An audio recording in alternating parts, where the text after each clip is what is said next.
The casserole was still warm at 7 o'clock. By 8, it wasn't. By 9, I'd covered it with foil and put it in the refrigerator alongside the untouched cornbread, the green bean salad, the peach cobbler I'd baked from scratch that morning for the first time in 8 months. 8 months. That's how long it had been since my hip surgery, and tonight was supposed to be the celebration. I'd written it on the calendar in red marker 2 weeks ago. Family dinner, Carol's back. My son had texted me 4 days before.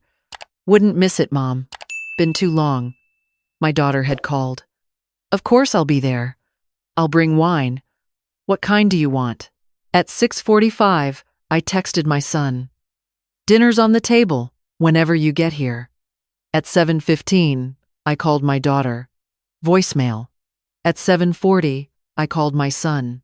He picked up on the 4th ring, breathing like he'd just walked upstairs.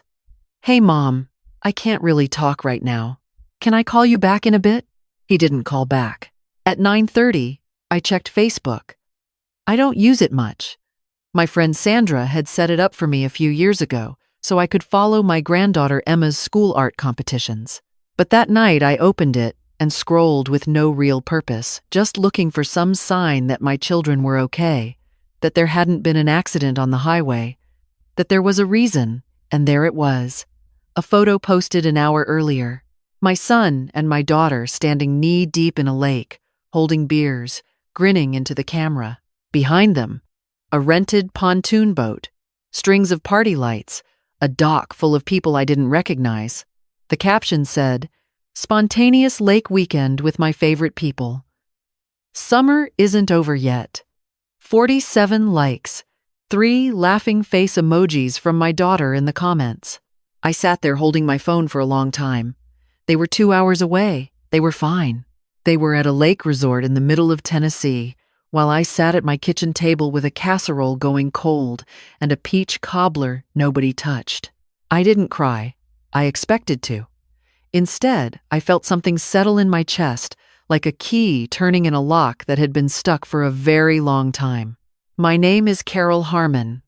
I'm 70 years old. I spent 31 years as a head librarian at the Chattanooga Public Library, the branch on Broad Street where the big magnolia tree grew outside the reading room window. I married my husband Robert when I was 24. We raised 2 children in the house on Glenwood Avenue that Robert and I bought for $68,000 in 1984 and had slowly, lovingly transformed into something we were proud of.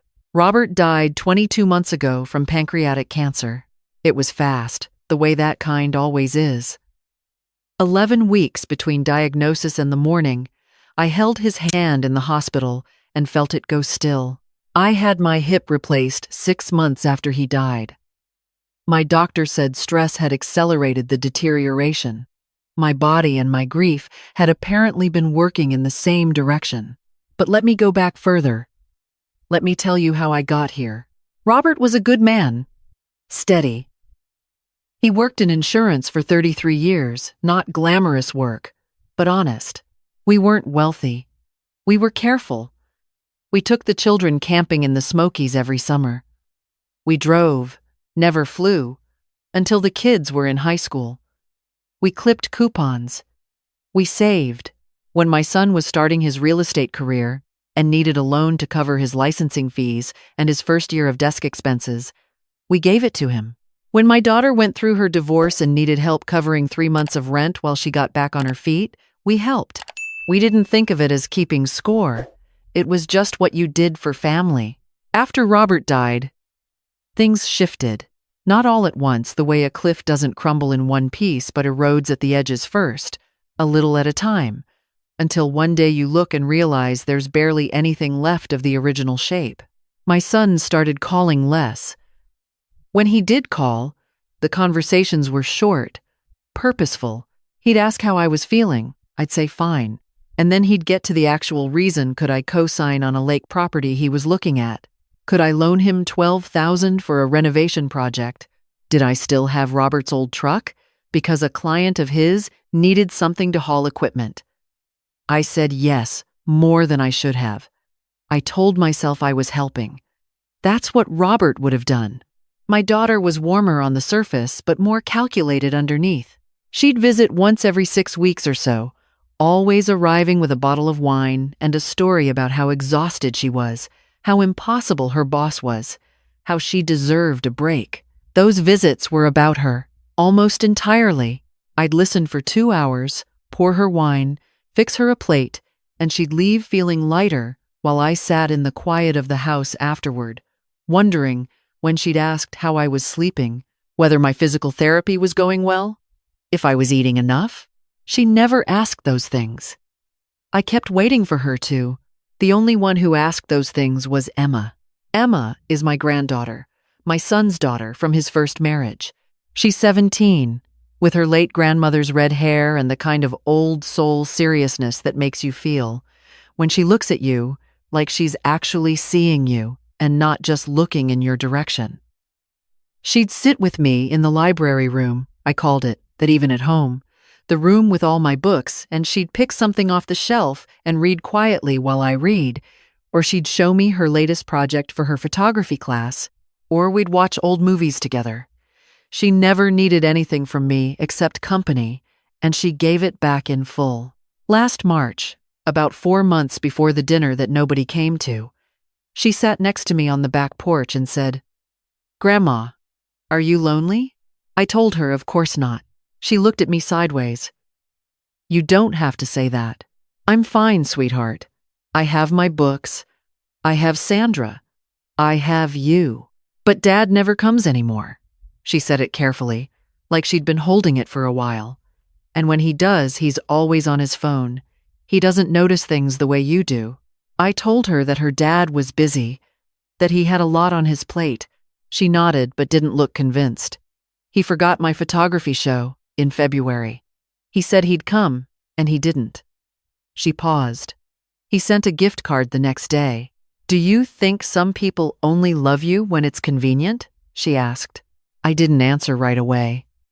I looked out at the yard, at the rose bushes Robert had planted the summer before he got sick, still coming back every spring without anyone tending them properly. "I think," I said slowly, "some people love you, but haven't learned how to show up. There's a difference." She thought about that. "Is there?" She was right. Of course. She was 17 and she was right. The tablet was what changed everything. 3 weeks before my recovery dinner, I was looking for a charger I thought I'd left in the top drawer of Robert's old desk. Instead, I found his tablet, the one he'd used for reading at night, still in its green leather case. I'd forgotten about it. I sat down in his chair and turned it on. Not for any particular reason, just because it was his. It still had battery. The email app was still open, still logged in. I wasn't looking for anything. I was just sitting in his chair holding something he'd touched 1,000 times. But then I saw it. An unsent draft in the email folder, addressed to me, subject line, "Something I need to tell you." He'd started it 3 months before he was diagnosed.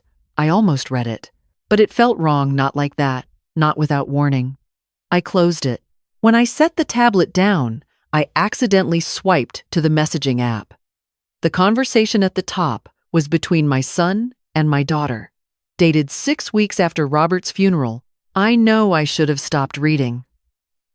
My daughter had written, "I talked to Brian at the office. He says the house on Glenwood could list for $350, easy, maybe $375, with the garden updated. She's not going to want to deal with that yard alone." My son's response, "I was thinking the same thing. She doesn't need all that space. If we can get her into something smaller, we can talk about what's left in the estate." My daughter, "Did she say anything about the life insurance?"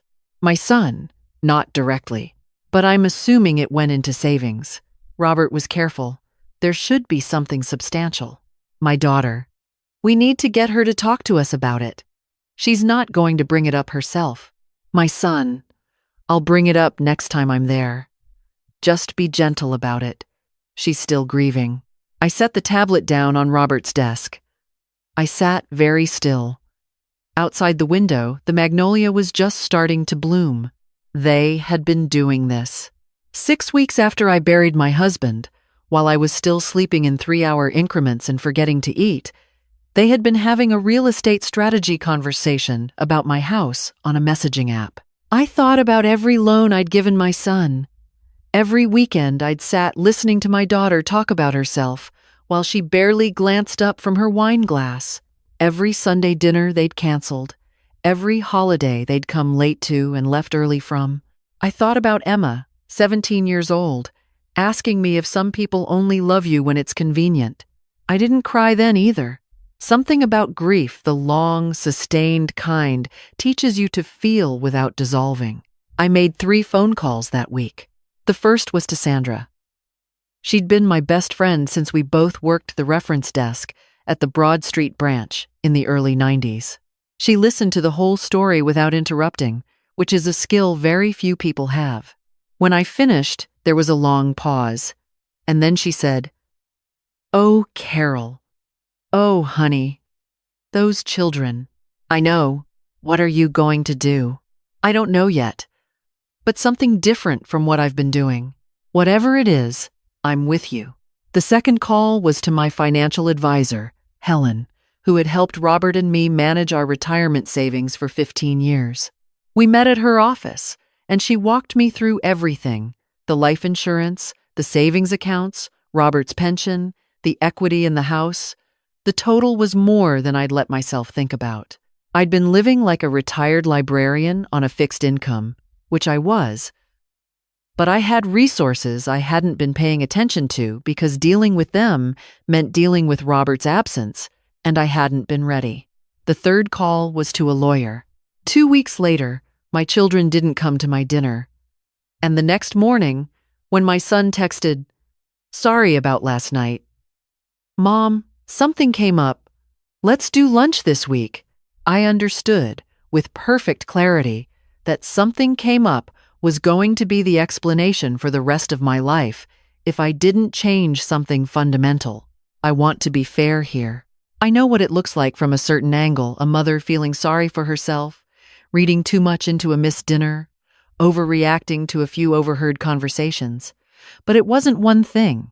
It was 100 small things, accumulated over years, that I had been explaining away and absorbing and minimizing because the alternative was admitting something I didn't want to admit. The truth list I made the morning after went like this. My children only called when they needed something. They had discussed how to access my money while I was still in the acute phase of grief. My son had borrowed from me 4 times in 2 years and repaid me once. Partially, my daughter had not once asked how my physical therapy was going. They had missed my recovery dinner to go to a spontaneous lake weekend they'd organized without mentioning it to me. They had stopped inviting me to things, but expected me to remain available when they needed me. The last line I wrote: "I have been so afraid of being the difficult mother that I have let myself disappear." I put the pen down. Outside, the magnolia was dropping its petals onto the porch steps. I thought about Robert, about the draft email I hadn't read, about all the things he had probably wanted to say and hadn't known how to. Then I called Helen back and told her I'd made some decisions. The house went on the market in September. I found a real estate agent entirely on my own, someone my son had no connection to, which felt important. Her name was Lynn, and she walked through the house with a clipboard and told me it was in excellent shape, and we'd likely have offers within 10 days. I told Emma before I told anyone else. She came over that Saturday and found me wrapping the china in newspaper, and she stopped in the kitchen doorway and looked at the stacked boxes and said, "Grandma, what's happening?" "I'm selling the house." She came and sat at the kitchen table, the one where I'd sat alone with cold food in August. "Are you okay?" "Better than I've been in a while." She was quiet for a moment.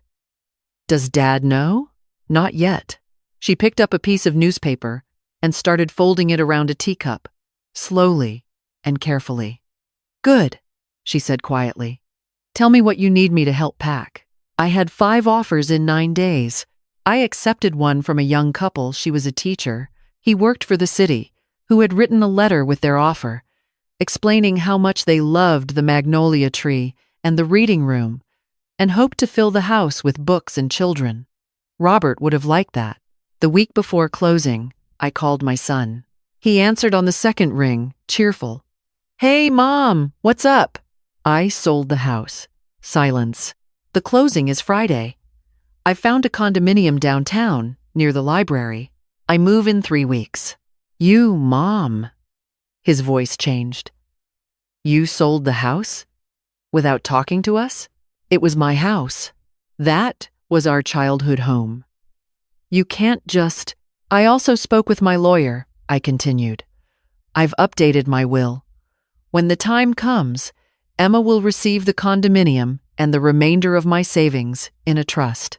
You and your sister will each receive $10,000 and a letter." $10,000.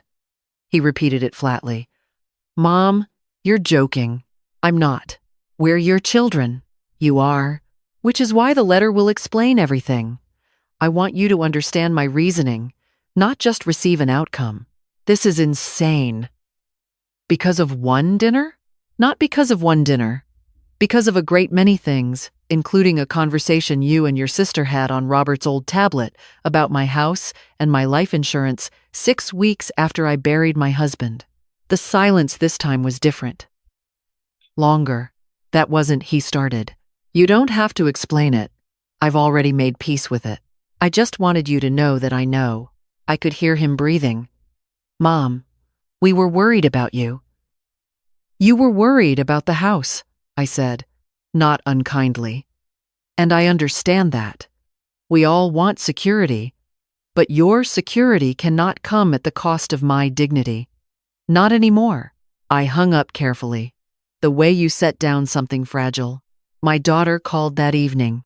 She was crying before she finished her first sentence, which used to work on me completely and now worked less than it used to. "Mom, my brother said you're leaving everything to Emma. That's not fair." "Fair is a complicated word," I said. "We're your family. Emma is also family." Emma shows up. "We're adults with real responsibilities. I know you have responsibilities. I've been helping you manage them for years. And now you're cutting us off? Because we missed one dinner?" I explained to her, the same way I'd explained to my son, that it wasn't one dinner, that I'd found the tablet, that I was aware of the conversation about the house and the insurance. "That was Robert's tablet?" she said, very quietly. "Yes." A long pause. "Mom, we were scared. You were so out of it that first year. We thought if you were somewhere smaller, easier to manage—" "You thought about managing me," I said, "not helping me. There's a difference." She cried harder. "I don't want to lose you. I'm not leaving. I'm right here. I've always been right here. But I cannot keep being the person in this family who gives and waits to be seen. I'm 70 years old. I don't have unlimited time, and I am done spending what I have on people who schedule me in when it's convenient." She didn't respond to that. The condominium was on the 6th floor, small and full of light, with a balcony that faced east and a spare bedroom I'd already decided would hold my books. I slept there for the first time on a Friday night in October. Emma had helped me move, driven her old sedan back and forth from Glenwood 3 times with boxes, refused any payment, and stayed until 9 o'clock making sure my books were shelved by subject the way I liked them. When she finally left, she hugged me at the door and said, "I'm glad you did this, Grandma." "Me too, sweetheart. It's going to be okay, right?" "I think it's going to be better than okay." I had contacted the community college the week before, the one where I'd occasionally taught library science workshops over the years. I spoke to the foundation director about endowing a scholarship for students in the education program who were the first in their families to attend college. We settled on a fund of $80,000, enough to provide 2 scholarships a year for the foreseeable future. "Would you like it named for someone?" the director asked. "For my husband," I said. "The Robert Harmon Award for First-Generation Educators." When I told Sandra, she was quiet for a moment and then said, "He would have loved that." "I know. Are you okay? Really? I thought about the question. I was sleeping better than I had in 2 years. I was going to the library branch most Tuesdays to volunteer in the children's section. I'd signed up for a watercolor class, which was ambitious given that my previous artistic output had been limited to stick figures and birthday cards. I'd started cooking for myself again, real meals, not just crackers and soup. I'm better, I said. I'm genuinely better. The hard part was the silence. My son didn't call for 6 weeks after our conversation about the house. My daughter called twice, but both times the exchanges were brief and careful, like two people who'd said something they couldn't take back and hadn't yet decided how to move forward.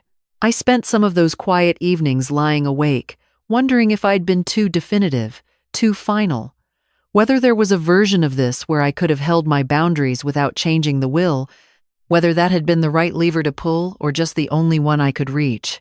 But then I'd think about Emma, at my son's house, making excuses for a father who'd sent a gift card instead of showing up to her photography show.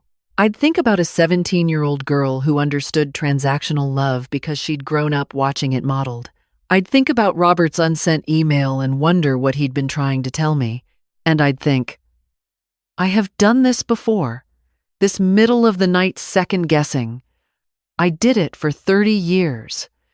And nothing changed. Sandra came over twice a week. We played cards and argued about books and talked about what we wanted to do with the time we had left. Not in a morbid way, just practically. The way women our age who've buried husbands tend to talk about time, honestly and without flinching. It was ordinary and warm.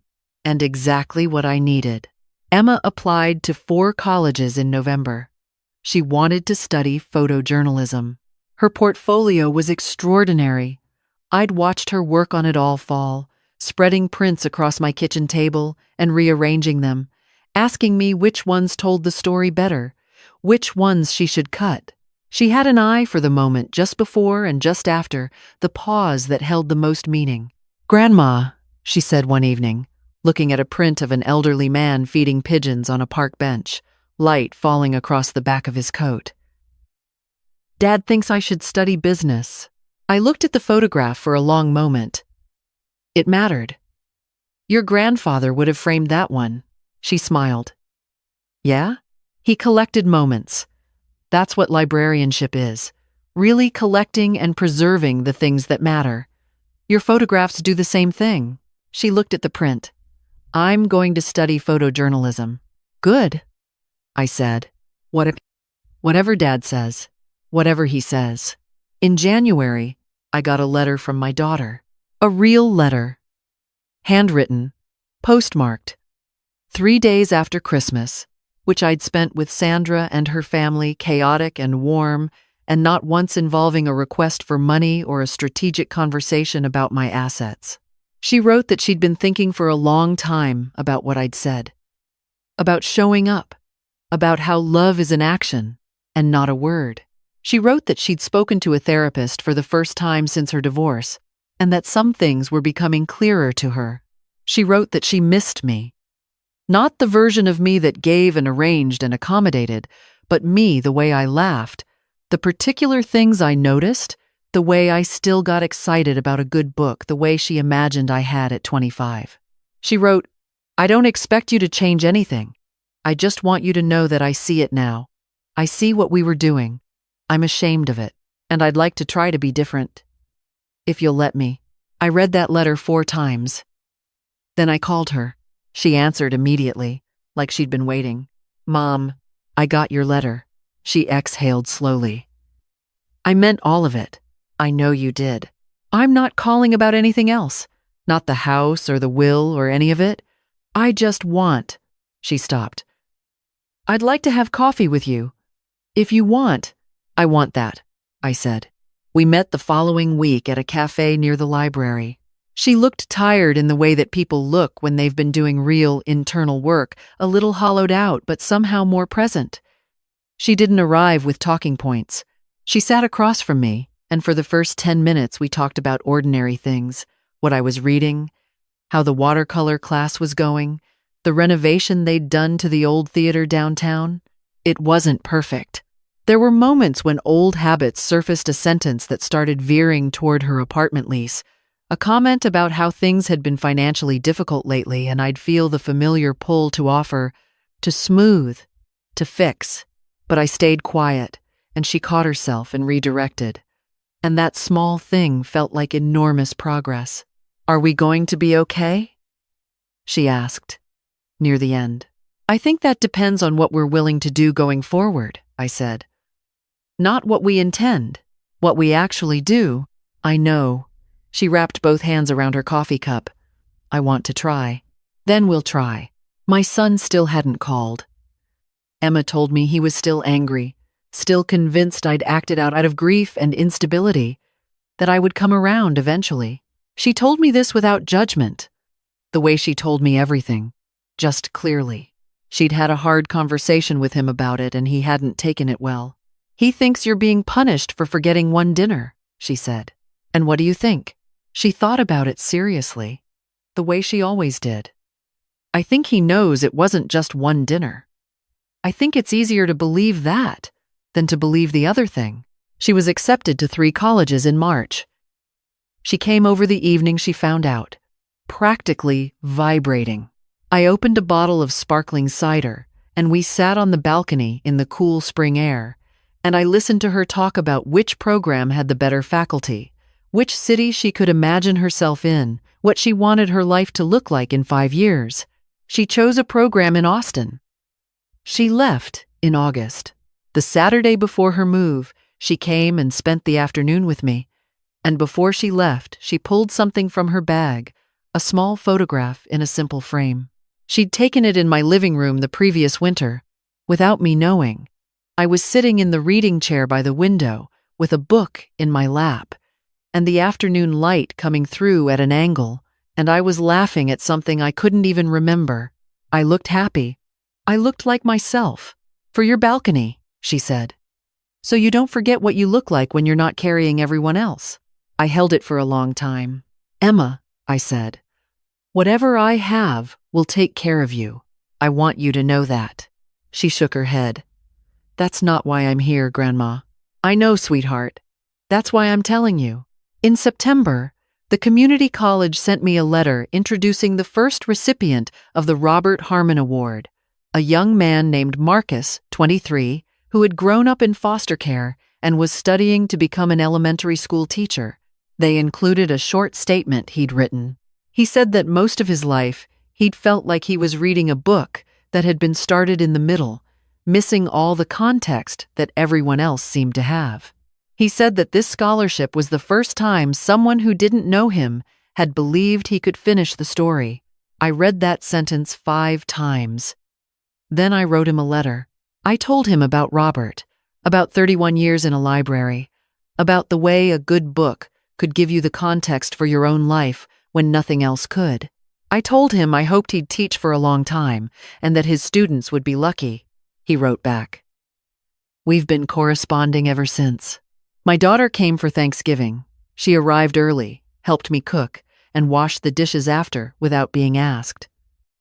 She told me about a project she'd been volunteering with on weekends, helping adults learn to read.